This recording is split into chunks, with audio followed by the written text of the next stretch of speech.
Now let us look at what is the sampling theorem. This sampling theorem is only for low pass signals, right?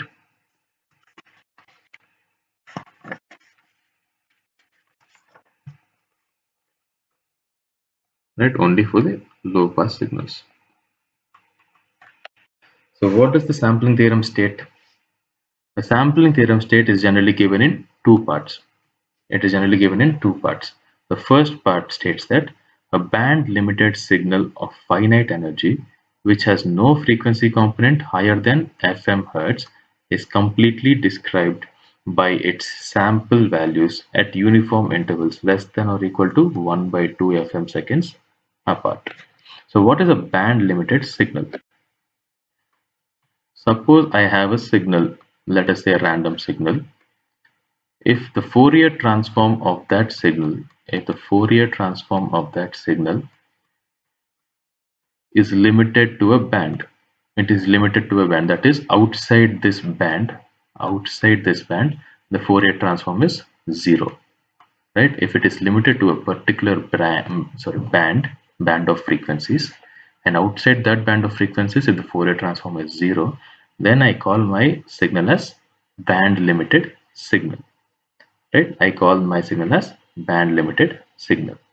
A band limited signal of finite energy which has no frequency component higher than FM Hertz. So what I'm saying, my maximum frequency in this signal is FM. FM is my maximum frequency. So the maximum frequency, the maximum value of the frequency where I have my Fourier transform defined is FM. So if for greater than FM, for greater than FM or less than minus FM, the Fourier transform should be zero. That is what this first part till this, right? That is what this first part states about the band limited signal till this. A band limited signal of finite energy which has no frequency components higher than FM Hertz. This is my band limited signal such that there is no frequency component above FM Hertz. Okay, which has no frequency component higher than FM Hertz, is completely described by its sample values. Such band limited signal can be completely described by its sample values at uniform intervals less than or equal to 1 by 2 FM seconds apart. Such band limited signal can be completely specified by its sampled values, right? These are the sample values, right? I'm going to sample it, right? Completely described by its sample values at uniform intervals. All these samples are equally spaced, right? Uniform intervals less than or equal to 1 by 2 FM seconds apart. The distance between two successive samples must be less than or equal to 1 by 2 FM seconds apart, right? The distance must be less than 1 by 2 FM seconds. That is what the first statement of sampling theorem is. What does it state? A band limited signal which has no frequency component higher than FM Hertz can be completely described by its samples which are taken at uniform intervals of less than or equal to 1 by 2 FM seconds apart. Right? That is the first statement. What is the second statement? A band-limited signal which has no frequency component higher than FM Hertz is completely recovered from the knowledge of its samples taken at the rate of 2 FM samples per second. This band-limited signal, right? So now I have my samples.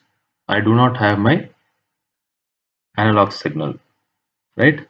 Now I do not have my analog signal. I only have my samples. So what I am saying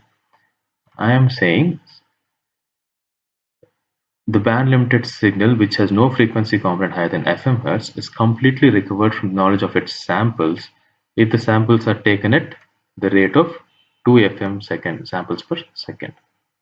If the sampling rate, Fs is my sampling rate, if it is greater than or equal to 2 FM samples per second, right?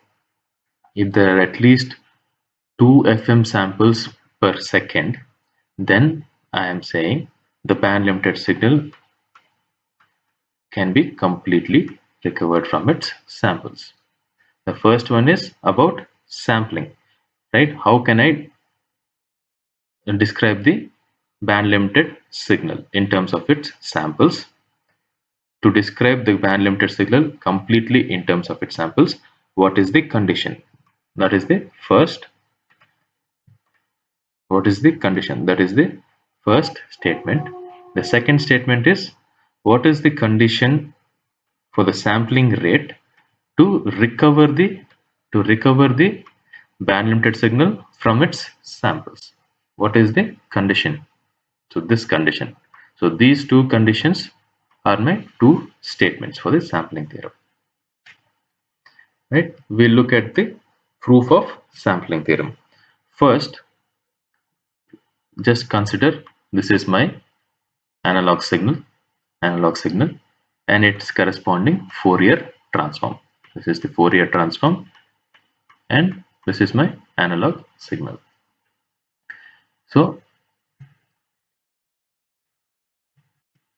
in order to sample this sample this analog signal, what do I have to do? I will consider the ideal sampling method or the instantaneous sampling method. What does it state? You have to multiply the analog signal f of t with an impulse train, right? With an impulse train.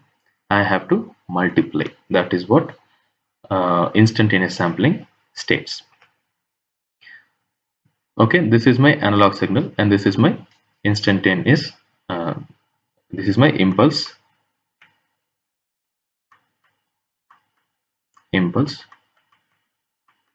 train. We know that Fourier transform of an impulse train. If you find the Fourier transform of an impulse train is a periodic signal. Impulse train is a periodic signal, right? If you find the Fourier transform of an impulse train, it is also a impulse train. It is also impulse train, right? It is also impulse train. So this is my impulse train, and the Fourier transform of the impulse train is also an impulse train. It will look something like this, right? So let us see. According to the sampling theorem, what did we? A band limited signal. We were talking about a band limited signal. So if you look at the signal here, this is my f of t, and its corresponding Fourier transform is shown in this picture. If you look at this picture, above omega m, omega greater than omega m, what is f of omega? F of omega is 0, right? F of omega is 0 for omega greater than or equal to omega m, or I can say it is 0 for f greater than fm. For any frequencies greater than fm, the Fourier transform is 0. So that means my f of t is a band limited signal. Now this is my impulse train and its corresponding Fourier transform, which is also an impulse train. To obtain a sampling, to obtain a sampled version of my f of t, of the f of t, now what should I do? I should multiply these two signals.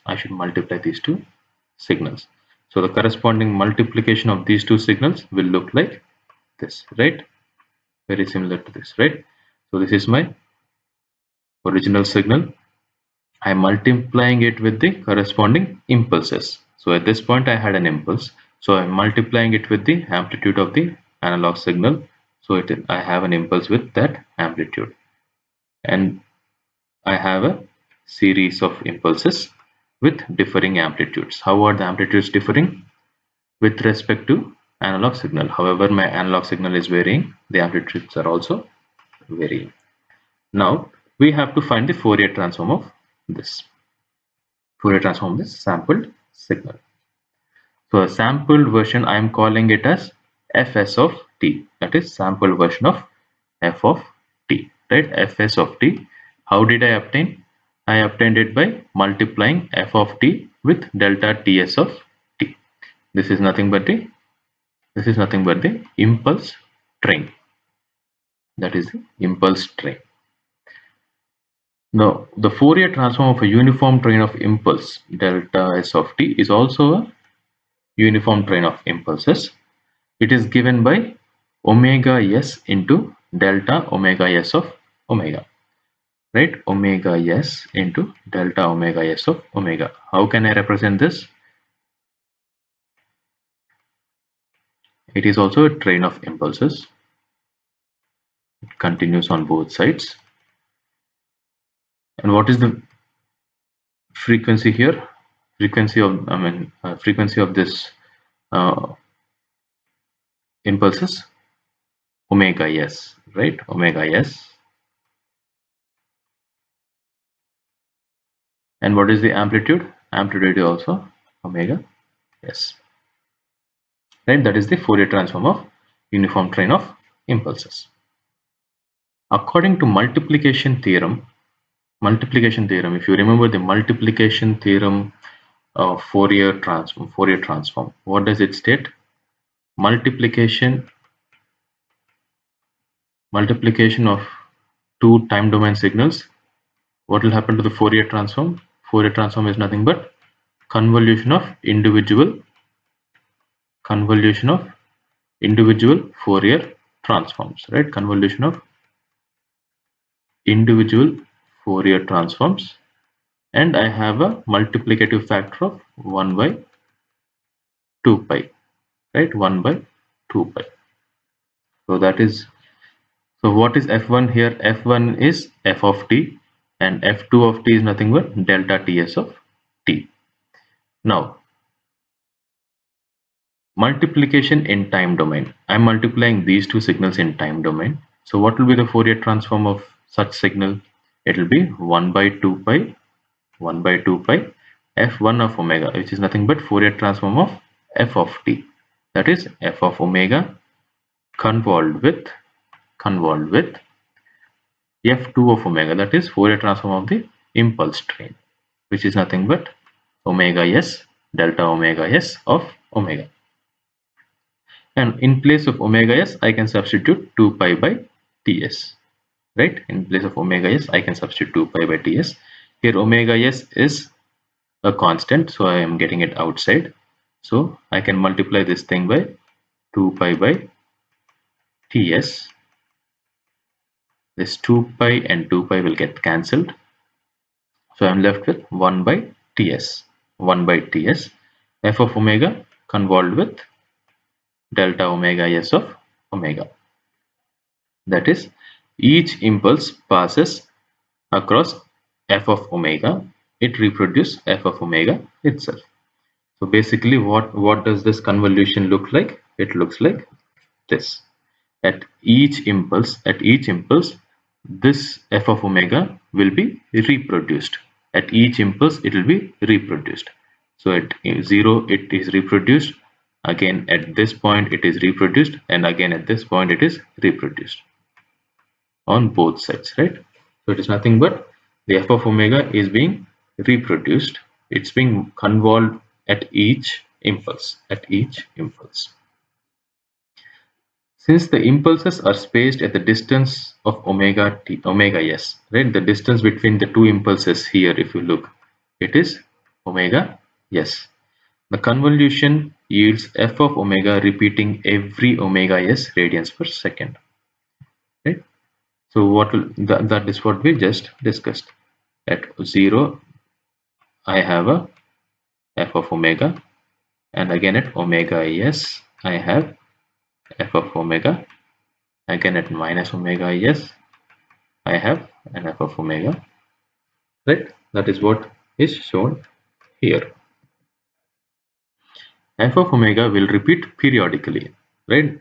This is nothing but f of omega repeating periodically without overlapping, as long as without overlapping, as long as omega s is greater than or equal to 2 omega m. What is f of omega? The width of f of omega, width of f of omega is nothing but from minus omega m to plus omega m, that is 2 omega m, right? This 2 omega m is the width of f of omega. As long as this width of f of omega, as long as this width of f of omega is less than or equal to omega s, right? If it is less than or equal to omega s, from this point to this point, this is omega s. As long as that is less than or equal to, as long as the width of f of omega, that is 2 omega m, is less than or equal to omega s, then it will repeat periodically without overlapping. That is, the condition is, I'll simplify this terms. So omega s is nothing but 2 pi by ts. It is greater than or equal to 2 into omega m is 2 pi fm, right? Omega m is 2 pi fm. So 2 pi gets cancelled. Now ts I'll take to the other side, and 2fm I'll get it to the other side. So ts is less than or equal to 1 by 2 fm, right?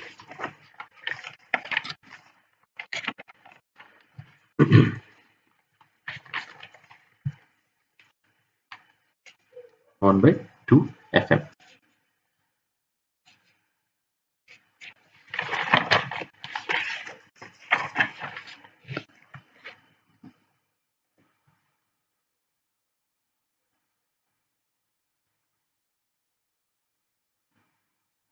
So this is the this is the calculation for, this is the calculation for whatever we have discussed here, fs of omega, right? This fs of omega, this is the calculation, right? What did we do here?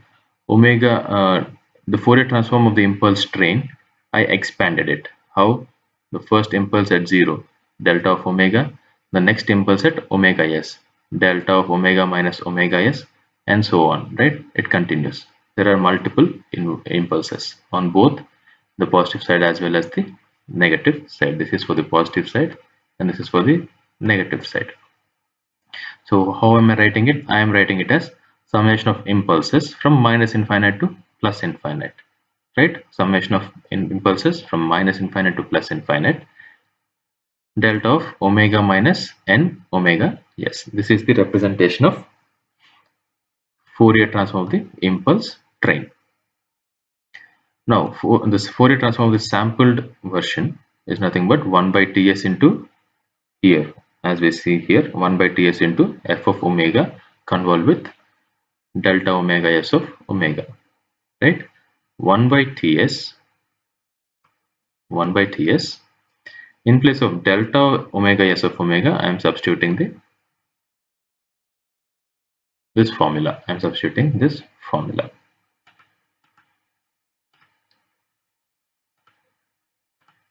right? I am substituting that formula. Now I'll get the summation outside. I'll get the summation outside. I am left with this. Now using one of the properties of impulse, I'm using the property of impulses. What is the property of impulse I'm using here? I'm using the sampling property of impulse. So using sampling property of impulse, f of omega convolved with delta omega minus n omega s, sorry, not the sampling property, the replication property of impulse. f of omega convolved with delta omega minus omega n omega s is nothing but f of omega minus n omega s, right? F of omega minus n omega s. So what is this? This looks like when n is equals to 0, it is f of omega, right?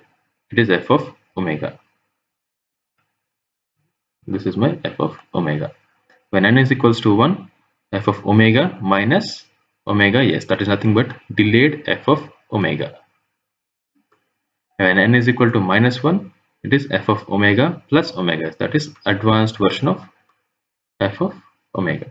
This is the Fourier transform of sampled version of f of t, right? This is the Fourier transform. That is what this calculation is for. So now we have represented the given analog signal in terms of its samples. The samples are spaced at how much?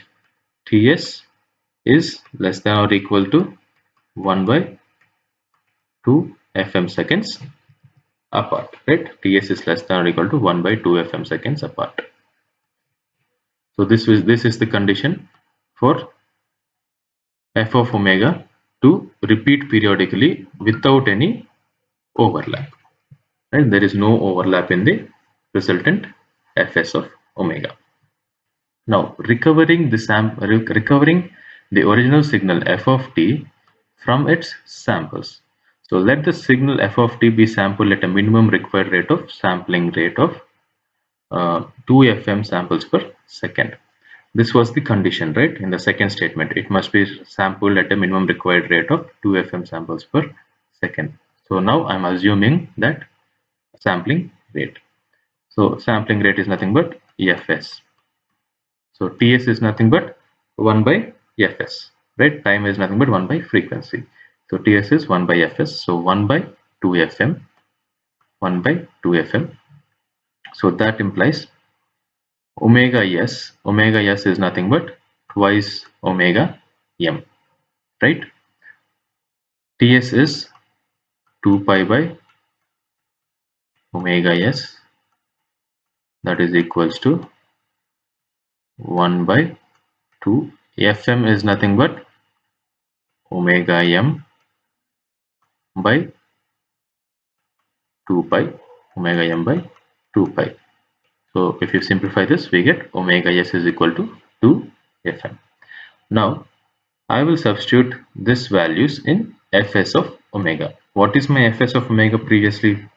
Fs of omega we obtained as 1 by ts summation n minus infinite to infinite f of omega minus n omega s. In place of omega s, I'm substituting 2 omega m. I had n omega s here. In place of omega s, I'm substituting 2 omega m, right? Then this is not g of omega. Consider this to be fs of omega. This was our fs of omega, if you remember, right? Now the spectrum can be obtained by filtering fs of omega. So from this fs of omega, what do I have to get? I have to get my f of t, right? Fs of omega is the Fourier transform for the sampled signal. For the sampled signal, the Fourier transform is fs of omega. What is my aim?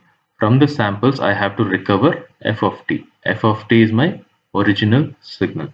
I have to recover my original signal from the samples. So how can I recover the f of t from my f of t from my samples? So if you look at fs of omega in this diagram here, this is my fs of omega. And we had the condition of non-overlapping condition. We had the non-overlapping condition here, right? We had the non-overlapping condition. Now if I look at this Fourier transform of sampled signal, I have to separate this part. I have to separate this part. What is this part? This part is nothing but f of omega. My f of omega exists only at 0, right? It exists only at 0. This is the 0 thing, right? My f of omega exists only at 0, right? To obtain this f of omega from fs of omega, what do I have to do? I have to eliminate all these things. I have to eliminate all other replications of f of omega, right? To eliminate all other replications, what is it? I have to eliminate all higher frequencies. All higher frequencies I have to eliminate. I should only have the low frequency. I should have the low frequencies itself. I should eliminate all the other high frequencies. So how do I eliminate high frequencies? How do I eliminate high frequencies? By using a low pass filter. What is a low pass filter?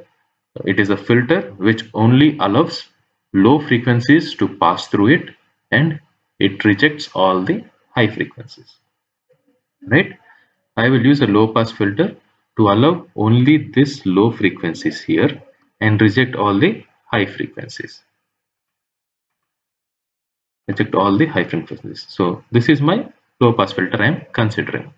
This is the low pass filter I will consider, right? So if I pass my fs of omega, if I pass my fs of omega through this low pass filter, this low pass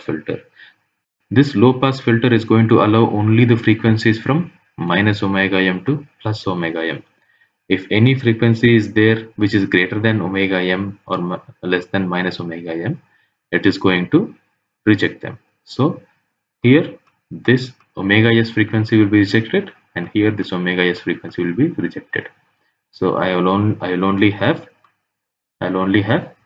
this part of the fs of omega passing through my low pass filter. This is the lower frequencies. These are the higher frequencies. The higher frequencies are rejected and the lower frequency is passed through, right? So fs of omega, this signal, it is multiplied with a low pass frequency, low pass filter. This signal, how does it look like? It looks like a gate function, right? It looks like a gate function. So how can I represent the gate function? I can represent it with g. And what is the width of the gate function here? The width of the gate function is 2 omega m, right? 2 omega m, and it's a function of omega. It's a function of omega. So that is what I am representing here. So I am going to multiply my fs of omega with the gate function, with the low pass filter. So if I multiply them, the resultant is nothing but 1 by ts into f of omega. Only this f of omega is going to be in the result. All other versions of f of omega in this summation will be eliminated. So f of omega is the only one that is left out, and the amplitude here is 1 by ts. So the amplitude I am writing here. Now I am taking this ts to the other side. So what do I have? I have f of omega is equals to ts into fs of omega into g2 omega m of omega. So this I have got my Fourier transform. From the sampled version's Fourier transform. Now I have the original Fourier transform. Now since I have the original Fourier transform f of omega, how do I get the original signal from it? Just by taking inverse Fourier transform of f of omega. If I take inverse Fourier transform of f of omega, f of t will be obtained. If I take the inverse Fourier transform of f of omega, I will get my original signal. That is how I can recover my original signal from its samples. What was the condition? The condition is the sampling rate must be at least 2 times the maximum frequency. Only if that condition exists, I can recover my f of t. from the samples. So this is possible if there is no overlap between successive cycles of Fs of omega, right? If there is no overlap, between the successive cycles of f of omega in Fs of omega, then only it is possible. So no overlap means, what is the condition no overlap means? Fs, the sampling rate is greater than or equal to 2fm. The minimum value for the sampling rate is 2fm. It can be greater than that also. So Fs is greater than or equal to 2fm. But the sampling interval Ts is nothing but 1 by Fs. That means Ts is less than or equal to 1 by 2fm. Right? Just simple substitution. So as long as the sampling frequency is greater than twice the maximum frequency in the signal, then Fs of omega will consist of non-overlapping repetitions of f of omega. Only then f of t can be recovered from the samples Fs of t by using a low pass filter, right? That is the end of sampling theorem. Now Fs of t, before this sampling theorem is proved statement, we can also find f of t. We can also find f of t. How can you find f of t? I can take the inverse Fourier transform of f of omega. On both sides, I'll take inverse Fourier transform. And here, my this is the frequency domain, right? Omega. I have multiplication of two Fourier transforms, right? I have multiplication in my frequency domain. So what does that mean? Multiplication in frequency domain is nothing but convolution in time domain. So I have to find the inverse of Fs of omega and inverse of g2 omega m of omega, and I need to convolve them. I need to convolve those two time domain signals to obtain my f of omega. That can be done. So that is how we will prove the sampling theorem. That is the end of sampling theorem, right? So what did we observe from sampling theorem? As long as the signal is sampled at a rate Fs is greater than or equal to 2fm, the spectrum, my apologies, this is Fs, not G. The spectrum Fs of omega will repeat periodically without any overlap. Without any overlap, it will repeat periodically. This spectrum will extend up to infinity, right? That we have seen. We had the spectrum summation n is equals to minus infinite to plus infinite f of omega minus n omega s, right? So it is extending up to infinity. Therefore, since it extends up to infinity, the ideal bandwidth is infinite. The original spectrum f of omega will be centered at omega equals to 0 with a maximum frequency component omega m. This is all what we saw in the sampling theorem, which can be recovered by passing Fs of omega, this is Fs of omega, through a low pass filter that has a cutoff frequency of omega m. So all frequencies that are greater than omega m are rejected by the low pass filter, and the only thing that is left out is the frequencies less than omega m, which is nothing but the original f of omega, original spectrum. So now it can be converted into time domain signal by using other Fourier transform properties such as convolution. Now, this is the condition we were talking about. If Fs is greater than 2fm, Fs is the sampling frequency. This is the sampling frequency. If the sampling frequency is greater than twice the maximum frequency component, then we call it overlap. Sorry, we call it oversampling, right? We call it oversampling. In that case, there will be no overlap between the successive cycles of f of omega. There will be no overlap between successive cycles of f of omega, fs of omega, sorry. Consider fs of omega in place of all g of omegas. Okay, they are separated. They are completely separated. In this case, f of t can be recovered. It can be recovered. This is the oversampling case. Now, when fs is exactly equal to twice fm, when it is exactly equal to twice fm, the successive samples are, they are still non-overlapping. They are still non-overlapping, but they're adjacent to each other. They meet at the same point. They meet at the same point. They're still non-overlapping. They don't overlap, but they are still very close to each other. Such sampling is called critical sampling. Even in the case of critical sampling, f of t can be recovered. We call it critical because if fs goes anywhere below 2fm, it becomes impossible to recover the original signal. So if fs is less than 2fm, which we call as undersampling, then the successive cycles overlap each other. Then the successive cycles overlap each other as shown in the last diagram here, last picture here. Here there is overlap between the two successive cycles.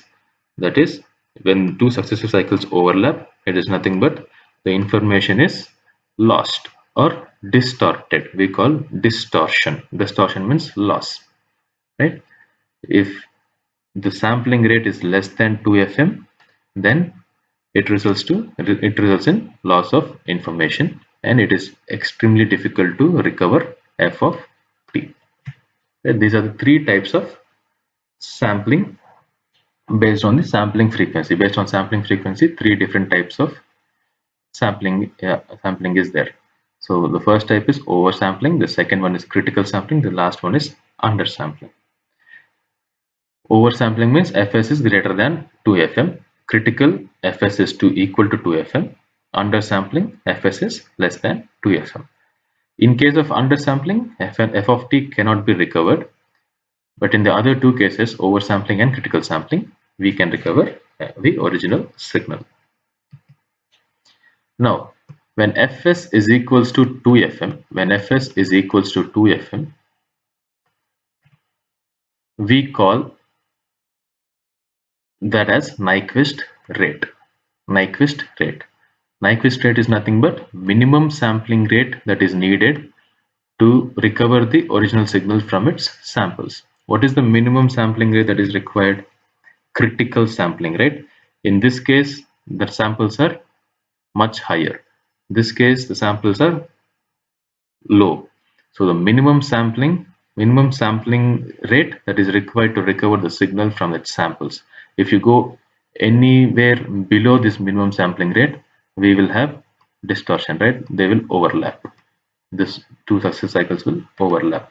So the minimum sampling rate that is required to recover the original signal from its samples is called Nyquist rate. Nyquist rate is nothing but fs is equals to 2fm. Nyquist interval. Nyquist interval is nothing but the maximum sampling interval required to recover the signal from its samples. That is Ts. Since Ts is inversely proportional to fs, when sampling rate is minimum, we call it Nyquist rate. When sampling rate is minimum, the sampling interval will be maximum. That is the Nyquist interval, the maximum sampling interval required to recover the signal from its samples. Ts is equals to 1 by fs, that is equals to 1 by 2 fm. When we undersample a signal that with the rate of fs is less than 2fm, then the two successive cycles overlap, right? That is what we saw in the one of the slides. So when the two successive cycles overlap, the information is lost. That phenomena is called aliasing. Aliasing means the higher component of one signal if you consider this signal, the higher frequency component gets reflected into the lower frequency component of the successive or the adjacent signal. The higher frequency component gets reflected into the lower frequency component in the spectrum of sampled signal. This is nothing but spectrum of sampled signal, fs of omega, the spectrum of sampled signal. So when the higher frequency components and the lower frequency components get mixed, that phenomenon is called aliasing. In such cases, there will be distorted signal. Distorted signal means nothing but loss of information. Due to overlapping, it is not possible to recover this original signal. So you cannot recover the original signal. The signal in this area is completely lost. So what are the things we can do to avoid such aliasing? The first one is, which we already discussed, right? Choosing a sampling frequency that is greater than the Nyquist rate. That is, do not undersample. You either critically sample or oversample, right? If it is fs greater than or equal to 2 fm, you are either oversampling or critical sampling. You are not undersampling. The other one is using a pre-alias filter. What will happen if you use a pre-alias filter? It is nothing but we are going to limit the band of frequencies. Pre-alias filter is a low pass filter, so that filter will limit the band of frequencies and make the signal a band limited signal. If you use a pre-alias filter, that is nothing but a low pass filter, it will make any signal a band limited signal. That is the initial condition for sampling theorem, right? We should only consider band limited signals. So to avoid aliasing, we can use either a pre-alias filter and convert the signal into a band limited signal, or we can do oversampling or critical sampling, right? These are the two methods to avoid aliasing.